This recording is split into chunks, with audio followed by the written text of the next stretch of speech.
See, I love to read a lot.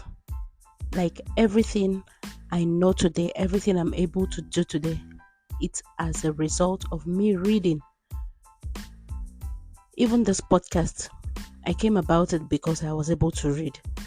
And last week or some weeks ago, we had this literacy day in my church where some of the kids were allowed to speak. And one of the words they say is, if you want to hide the secret to wealth for a black man, hide it in a book. But I'm not one of those black people. Like, I read a lot. And the internet has made it very easy. Or the woke world, yes. So everything is almost on your phone. You don't have to get a hard copy. But I'll argue that with you. The title of this topic is Do As I Do, Not Do What I Say. Hi, my name is Omo, and this is the child in me. Continue to listen to this podcast, and you'll be able to pick one or two things about do what I do, not do what I say, especially with the kids or with the younger ones. Even adults as well, because people would love to emulate what they see, not what you tell them to do. Take, for instance, a business coach doing business, or there's this person. Let's make two examples. There's one business coach who goes about talking, saying a lot of things, do this, but you're not seeing the result. And then the other person is doing things, putting it into action, putting you through the process, letting you emulate what they do, and there's a result. Which one would you follow?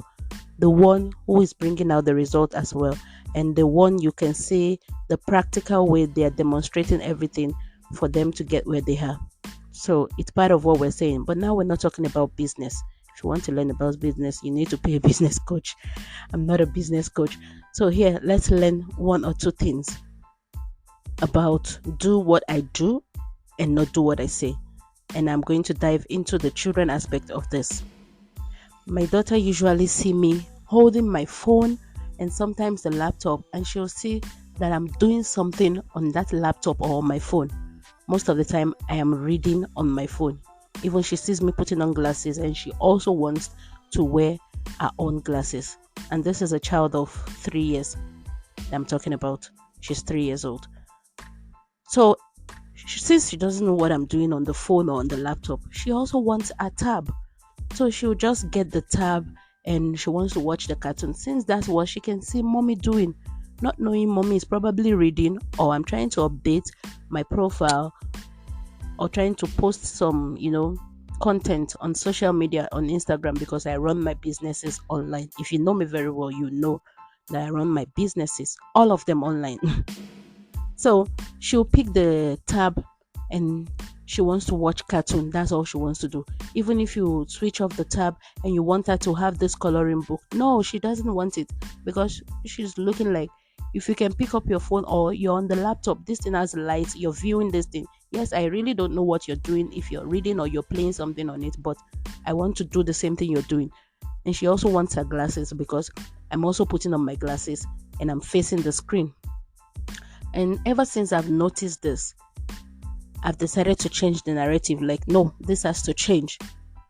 And then I looked at it from another angle. I decided to go the traditional way, or let's put it this way, the old school way. So I get a pen and a paper and I dive into my book, or a pen and a book, and I decide to jot down some of the things I read on the internet, or some of the things I read in my online courses. I've decided not to use the laptop to jot them down, or jot them down on my phone. So I have these big books with the S, where I jot down things. So I pick my pen and I write on the book. And I've noticed that whenever she sees me do this, she also wants a pen and a paper. She wants to write. So she's kind of emulating what I'm doing. She wants to copy mommy. She wants to do what she's seeing mommy or daddy do. So myself and my husband, I've seen that, okay, it's like this traditional way is what will work and would make these children, or this kid, of course the elder one knows he's supposed to read and write pen on papers. So each time she sees me jotting down something, she believes mommy is writing. So she's, mommy, I want my pencil, I want my book.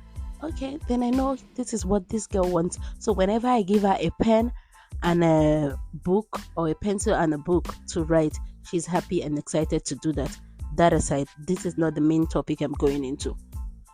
The main story I want to tell you, for you to see or for you to do, because sometimes as adults we believe we can say things or tell the kids, give commands to the kids or to the younger ones, and we expect them to follow suit, of which we are doing the opposite in many aspects of life. We just want to tell them, we know these things are not easy. It's not easy to follow others, but we want to just give them this thing and tell them, give them the command and expect them to follow it. Yes, sometimes they have to do it because we know better and we know what's good for them, but not all the time. Try and do things in a way that would shape their own mindset as well. So a few weeks ago, my son was complaining about this headache. He's been having the headache, especially in the morning. So we've tried everything, giving him some few painkiller and trying to make him relax and trying to make him sleep more, because they've got this routine and he's taking his normal sleep time, 8 hours plus. But still, this headache will not subside. It won't go. So his dad said, you need to stay more in bed, because he complains about this headache in the morning. Anything after 12 o'clock, the headache is out. But since it's not working that way, we decided to see a doctor. So we went to the doctor. When we got there, the doctor referred us to the pediatrician, and the pediatrician questioned him. I was sitting there with him because I was asked to come into the office with him.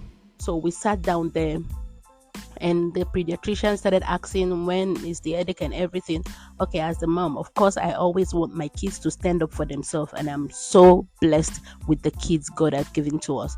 So he was able to express himself. The pediatrician asked for his routine, the daily routine, how he sleeps, how many hours he sleeps for, and thank God we have a routine. So there I know, no social service is coming to take my kids. We're not abusing our kids, and everything is going in line with the kid. So after the conversation and everything, the pediatrician, the first word she said was, your parents don't like you. Why would they take your alarm from you? I heard that word. I looked at the pediatrician. I looked at my son. My son just struggled and he did I don't know why this person said this, the sign. And I was wondering, why would this person say this kind of thing? On a good day, I would have said something and just come in between those words and tell the doctor, no, you're wrong with that. You can tell my son we don't like him. But I didn't. I just calmed down, I just gave myself the breathing thing, like, let me listen. Of which, before we got to the pediatrician's office, the children's doctor, let me put it that way for everybody to understand. My son, I've seen a lot of things in the previous doctor's office, and I've explained to him, and I've convinced him or let him know that doctors know better. They can find a solution to what is wrong with you. They know this is their profession. We as a parent will only try our best as parents, but we do not know everything, especially about this headache. So we need to get a professional help. So these doctors know what they're doing. I was able to convince him, to tell him these doctors are good. They know what they're doing. I've hyped the doctor. Let me put it that way. I've hyped doctors. Of course, I know doctors know what they're doing. So getting to that place and this person telling my son, your parents don't like you, I don't know what was going through his mind. Like, my mom said, doctors know everything. So doesn't mean the doctors know that my parents don't like me. So, well, he's a clever kid. I just decided to keep quiet and I listened carefully to the doctor. And the reason the doctor was saying we don't like him is because we took his alarm from him. Actually, my son set about 3 to 4 alarms to wake him up every morning, like 4 a.m., 4:30, 5 a.m. As in, why? I don't know. No. So that was why we had to take those alarm from him, because we believe it's part of what is causing the headache. It's not making him have sufficient sleep, and that's why the headache is not subsiding. That's why the headache is not going. So we took the clock from him. listening to the doctor speak and everything, I just had to calm myself down. I had to, breathe in properly. Like, okay, let me listen to what this person has to say before I come in. So she finished everything with, we need to dialogue with my son. This Gen Z kids, they want you to speak with them. They want to reach an agreement with you. So the doctor asked us to reach an agreement with him that we don't just have to take his alarm from him.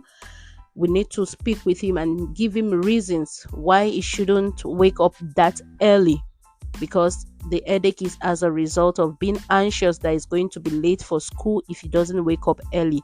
So we need to speak with him as parents and let him know that even if you wake up 5:30, or let's agree on the time, is it 5:30 or 5 o'clock or 5:10, you will not be late for school. And the doctor said we should make sure he's not late for school. And he's never late for school. Let me take that out. He's never, because my husband makes sure of that. He drops him in school as early as possible.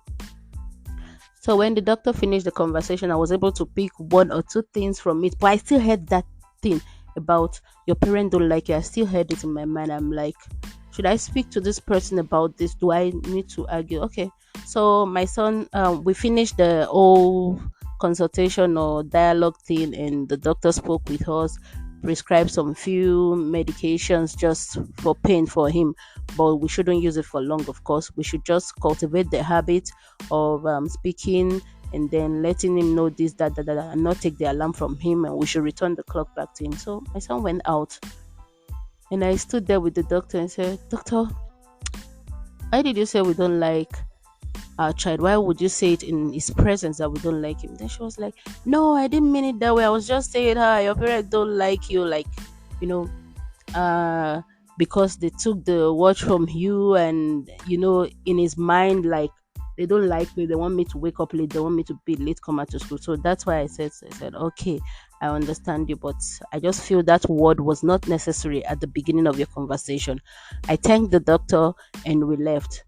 So while we got out of the doctor's office, to my surprise, David was the first person who said, Mommy, why would the doctor say you people don't like me? And I looked at him. I was surprised. He said, Oh, you heard that? I said, I heard it. That was the first thing she said. I said, Okay, so what do you think about that? Oh, she's wrong. That was what my son said. And in my heart, I leaped for joy, because he knows our actions and everything we've been doing for him. He knows we are his parent and we love him and his sister more than anything in this world. So he told me categorically, No, she's wrong. I know you love me. She can say you don't love me. But I just decided not to say anything. And I just looked at him. Oh, we're sharing the same thought. We had the same thought in mind, because I also wanted to break in when the doctor said that. He also wanted to do that. But because his mother did not, and we have always told him not to break in or not to intercept a conversation, especially with an adult. Allow the adult to finish before you say your mind or before you come in. You don't argue. So he was looking at me like, okay, since my mom did not say something at the beginning, I won't. So I was like, oh, he said, yeah, I wanted to say no, that's why I made that expression. That's why I was looking at you. And I'm like, you know what I did after you left the office? I went back to tell the doctor that she was wrong and she shouldn't have said we don't like you. And he looked at me, gave me a high five, and we marched out of the hospital. That gave me a very, very chill feeling. I leaped for joy inside of me. I was so proud of the job we are doing as parents. I was so excited to know that my child knows, is fully aware, and there's nothing anyone outside, even a professional, could tell him, because I already convinced him that doctors know what they're doing. So that was another fear in me, like, would this child feel that this doctor knows what they're doing because of everything and saying that we don't like him? But I was so excited to hear him say, the doctor is wrong. I know you love me. You understand the excitement. And also the fact that he did not argue or he did not intercept the doctor's conversation. If we had done that, we probably wouldn't have heard the rest of what the doctor has to say. We would have probably been going back and forth, and the doctor must have maybe gotten angry or must have felt somehow and not share the rest of the conversation or the rest of the experience with us, because along the line the doctor also shared the experience about our own kids and what she was able to learn, and that's why she's telling us. So this kind of things our child see us do. When we tell them, do not argue with an adult, do not intercept, do not just jump into a conversation, I was able to show him that is what to do. So now I am confident, and I am rest assured that even at school, he will not argue with his teachers. He might probably go at the end of the class and tell the teacher, this is what I've noticed, this, but not in the middle of a conversation, because that is rude. And I was able to show that, I was able to portray that it is possible, even if you are tempted to, in the middle of a conversation, you can hold on to. So here it is, parents, let us show what we want them to do. Let them see it in us. Let them see us doing it, and let us not just say, don't do this, don't do this, don't do this. Kids learn every day. We were also kids. Sometime we were also kids, and I understand that those times we didn't have the chance to do some things. We were asked to do things, and we have to do them by force, by fire. Let me put it that way. But now we can do better, because even as adults, you want to do what you see people doing that's making them succeed, not what people say that this is what is making me succeed, and at the end of the day, I'm behind the scene, they're doing something else.